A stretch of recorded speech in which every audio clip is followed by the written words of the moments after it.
sayang, masak apa tu?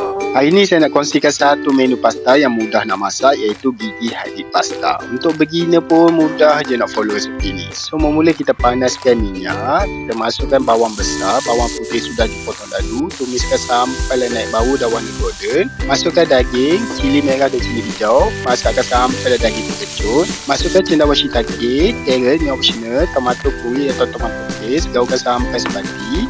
Masukkan cooking cream, air rebusan pasta, cili flake dan serbuk paprika. Masakkan seketika sampai kuah tu jadi pekat. Rasakan dengan garam. Masukkan makaroni sudah direbus. Masukkan cheese, kiuk pati ayam dan kita kacaukan kesemuran sampai ia sebati. Air sekali boleh taburkan dry parsley atau fresh parsley. Bila semua rasa dah balance, makanan siap untuk dihidangkan. Nampak simple je tapi rasa dia balance sangat. Ada rasa lemak creamy yang tak terlalu over, pedas dari cili flake, masin di hujung lidah. Memang ngam.